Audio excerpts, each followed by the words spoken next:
Welcome to the Art of Being Human. Today I want to get into gestational diabetes, so I need to define what that term really means.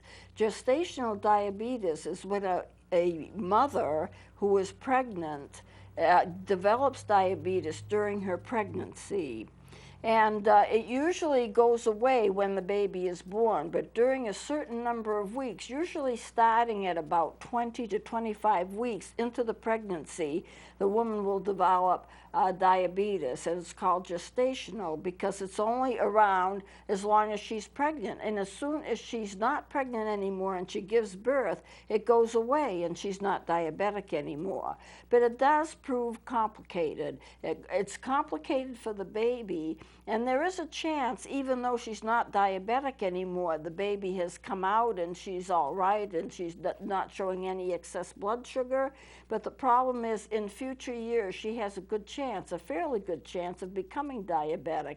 It's there, but it doesn't show up until a few years after the pregnancy is over with. But during the time that she is pregnant, she is diabetic. Gestational diabetes. We hear about women who give birth to large babies. Most babies are about 6 to 7 pounds when they're born.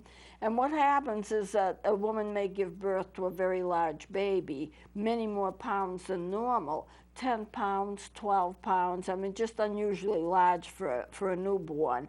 And everybody says, I wonder if she's diabetic, because that's what happens. If you are diabetic and you're pregnant, you give birth to very large babies. There's a whole process that goes on in this, and I want to discuss it with you today and show you what the complications are and show you what's happening in the system when that happens. So I'm going to start off with a rule of thumb about birth defects. Birth defects occur in about 2 to 3% of babies that are born to women without diabetes. Okay, let me repeat that. Birth defects occur in about 2 to 3% of babies born to women who do not have diabetes. If the woman has diabetes, if she's gestational, diabetic, then birth defects occur in 6 to 12%. 6 to 12% of women who are born, who have diabetes will give birth to a baby with some kind of a birth defect. Now, what kind of birth defect are you going to see? Well, there may be problems with the central nervous system. There may be problems with the heart, with the lungs. Babies' hearts don't beat right, or their lungs, they can't breathe right, or they have kidney problems. That would be most typical. Babies' major organs are formed during the first 6 to 8 weeks of pregnancy. Now, this is going to be hard to wrap your head around, because 6 to 8 weeks of pregnancy, the baby is only like about 2 inches in length. I mean, we're talking real small. And yet, during that period of time when they are very, very tiny, 1.5 to 2 inches long, the major internal organs are already forming. And the infant actually does develop a pancreas real early, and the pancreas starts to secrete insulin real early. And if the mother is diabetic, the baby will try to secrete insulin to fight off the excess sugar in the mother's blood. And we're getting that all within the first 6 to 8 weeks of pregnancy, which I think is a major miracle. I know I've said before that a baby who's 2 inches in length, the heart has already started to form. It's already subdivided. It's not complete by any means, so I don't want you to think of this as being a fully formed heart, but it has started to separate out into auricles and ventricles, various chambers of the heart.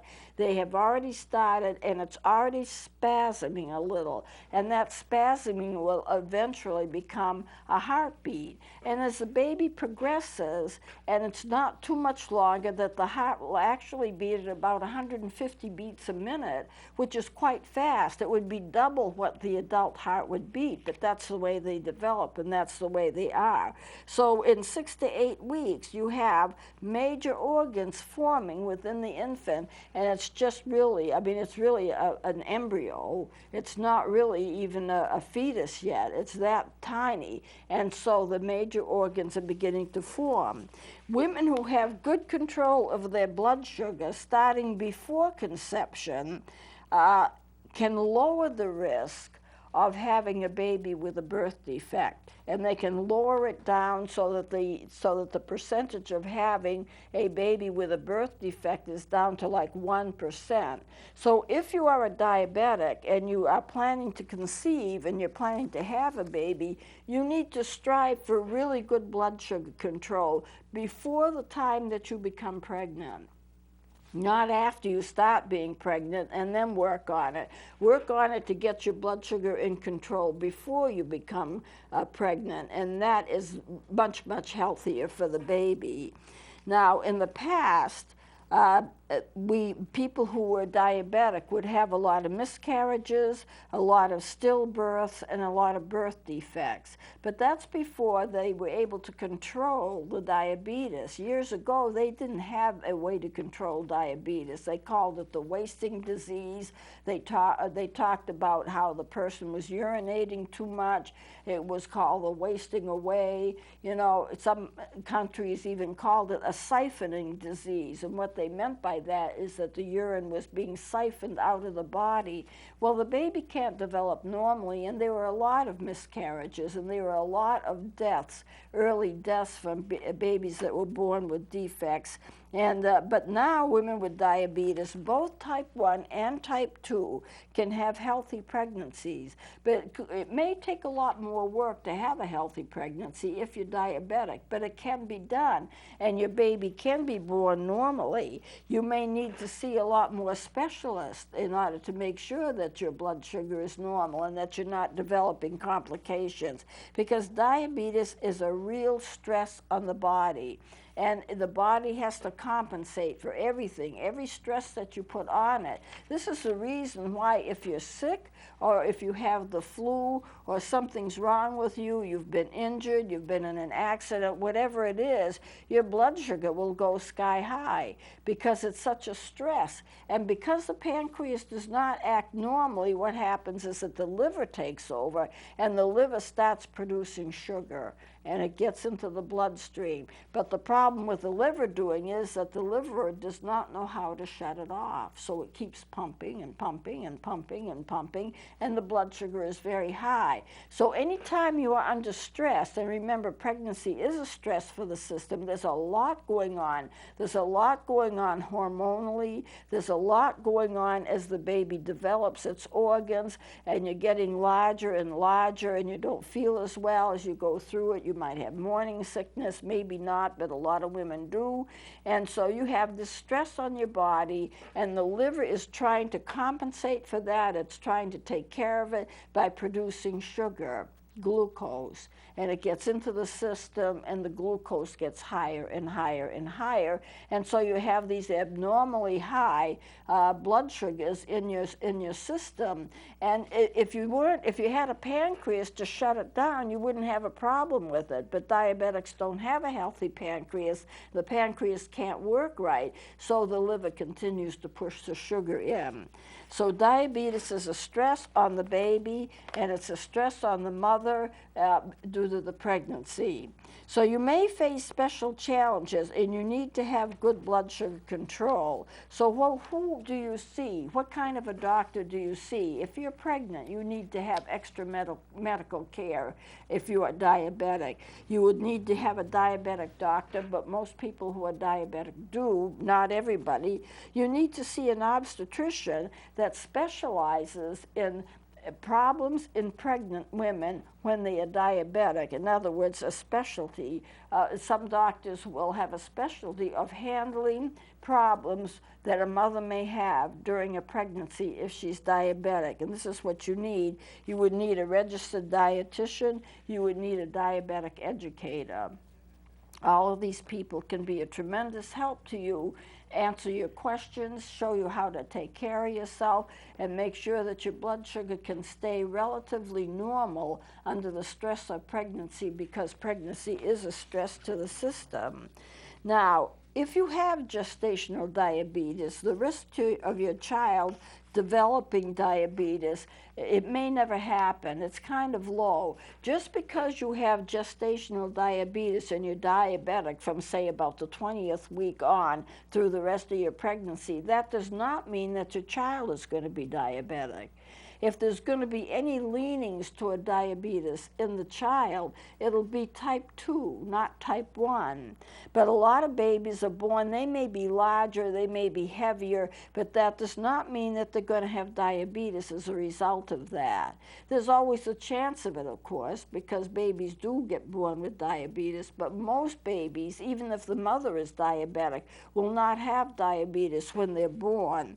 The risk goes up if your baby is large at birth. If your baby is large at birth, then it's already fighting the battle of the excess sugar in the system. Because remember, with all of those organs that the baby has developed, it's also developed a pancreas. And the pancreas is also trying to produce insulin in little minute amounts. But you have a tiny organ, a tiny pancreas producing insulin. And the child, if it is large at birth because of gestational diabetes, there is a chance, although it may not be diabetic, there is a chance that it's going to start to be obese at about age 7 or 8. So if your baby is large at birth because of your diabetes, it doesn't necessarily mean that they are going to be diabetic themselves, but by the time that they are 7 or 8 years old, they may show symptoms of obesity. It'll be easier for them to be obese if they are large at birth. For some reason, that's the case. So if you're an expectant mom, then you are at a high risk of developing diabetes years after your baby is born. The risk of the developing type 2 is about 40 to 60% in years after your baby is born. So you may not be diabetic when the baby is born. You were while you were pregnant, but you may not be diabetic when the baby is born. But the chance of you developing diabetes increases to about 40 to 60% a few years after the baby is born. And that's going to be type 2 diabetes, not type 1. So type 2 is what you probably would have. Now, during pregnancy, the placenta, which nourishes the baby, produces a lot of hormones. And these hormones will block the action of the mother's insulin, and the cells of the baby become insulin resistant. Now, what is insulin resistant? And a lot of type 2 diabetics have insulin resistance, and what it means is that your cells will not use the insulin that's available. Your pancreas is producing insulin, but for some reason the cells do not get it, or the cells cannot use it. And so therefore you have insulin resistance, in which they may as well not have the insulin because the cells are not using it. That's insulin resistant. So the hormones, during pregnancy, the hormones block the action of the mother's insulin, and it causes insulin resistance in the cells. This is another complication of gestational diabetes. The insulin is there, but the cells are not using it. And of course, that means the blood sugar is going to be higher. That means the baby who has a little tiny pancreas within it is trying to produce insulin to ward off the mother's excess sugar in the blood, because the baby isn't diabetic, but the mother is. And of course, with the blood circulation, extra sugar gets into the baby's system, so the baby's pancreas tries to fight off the extra sugar with its own insulin. Sound complicated? It is somewhat complicated. All pregnant women have some degree of insulin resistance. It's just a part of the process. And gestational diabetes appears a little after the 20th week of pregnancy. I said 20 to 25 weeks. There are some textbooks that will say about 24 weeks, but you need to start looking for it if it's going to occur from 20 weeks on, just to be sure. And the placenta produces hormones that block the mother's insulin. So the baby's trying to produce its own, and the cells become insulin resistant, as I said before. And it has to do with type 2 diabetes. Now, gestational diabetes, the mothers, during pregnancies, they block the insulin, they have insulin resistance, and the baby develops a large body. Why does the baby develop a large body? Well, the blood of the baby has too much sugar in it because of the mother's diabetic condition. The blood is too sweet. So the baby's pancreas senses this and it produces its own insulin. So the baby, in this whole process, it's a whole chemical process, it converts the extra glucose into fat. So why is the baby large at birth? It's actually storing all this extra sugar it's getting from the mother as fat. It converts the sugar into fat because its own insulin supply isn't going to be enough to take care of it, but it is going to be pumping insulin and trying to take care of it, but it can't, of course, and as a result of this, the sugar or the glucose becomes stored as fat. So the baby is large because he's actually storing fat that developed as a result of the mother's diabetes. Now, I hope this makes some sense to you, but that's what's going on. The baby's fighting the extra sugar, and it is converting sugar into fat.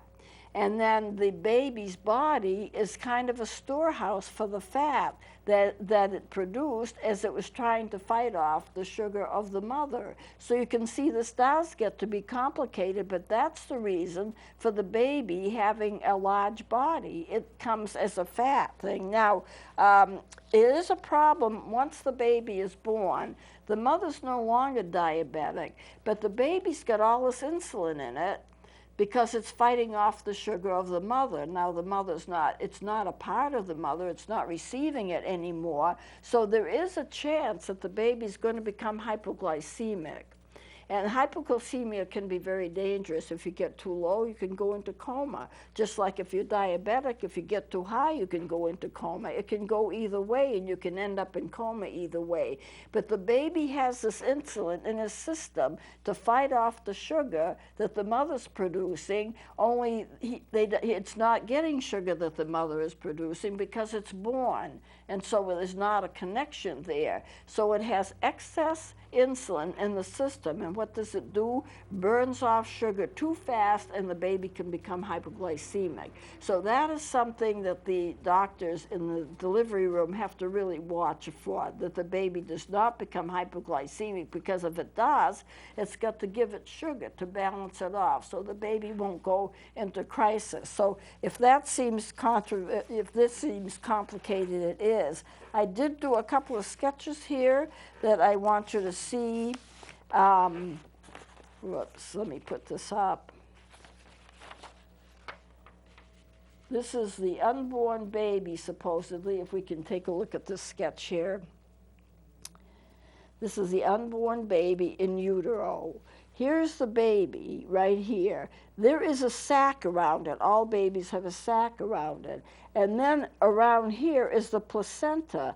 This placenta, which kind of covers everything, provides nutrients, provides all of the substances that the baby needs. This would become the umbilical cord. And this is the way it would be. The unborn baby would be developing in the inside of the uterus, covered by the sac, covered by the placenta, and the sac helps with fluids. The placenta helps with nourishment. That's how it is in pregnancy. Let me put up another one. In gestational diabetes, here you have the baby. The sac is around the baby. It's now a fetus. It's much larger. It's ready to be born. It will, of course, turn around and drop before its birth. The baby will turn around and drop, so the head is heading toward the lower part of the body, so the head would come out first. This area here is the placenta providing nourishment.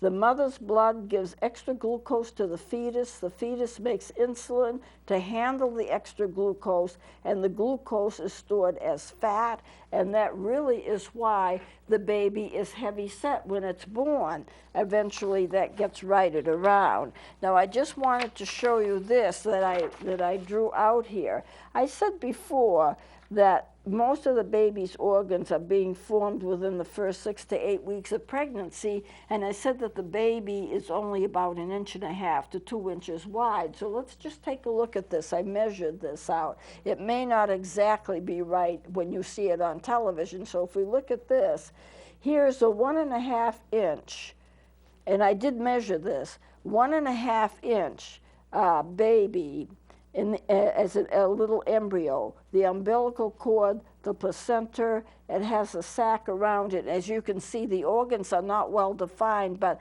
they are beginning to be defined because you have the beginning of an arm, the head, you have the beginning of legs and feet. Up here, I measured it for 2 inches. Yeah, that's good. A 2-inch embryo, a baby not fully formed but becoming more formed, the umbilical cord, the placenta, and that's 2 inches. So I don't know as you'll see it as the correct width on television, but you can always take a ruler and look, this is 2 inches. This is what my baby is looking like at 8 months. Well, that's not very big, and it's already doing all kinds of things. It's already producing hormones. It's already trying to have the heartbeat. It's already doing things that a baby will do. Not to the extent, because it's still kind of tiny, but there's a 4-chambered heart that's trying to spasm and beat. So I think that's all rather remarkable. So I'm going to close it here because I don't have time to get into anything else. We just get in the middle of it. What we have left to do, I'm going into bone fractures, what causes that. I'm going to go into some things about the heart, what causes the heart to have problems if you're diabetic, because diabetes and heart trouble sometimes go along together. And then I'll be just doing some little odds and ends. I want to have a special segment on things that people say have helped them.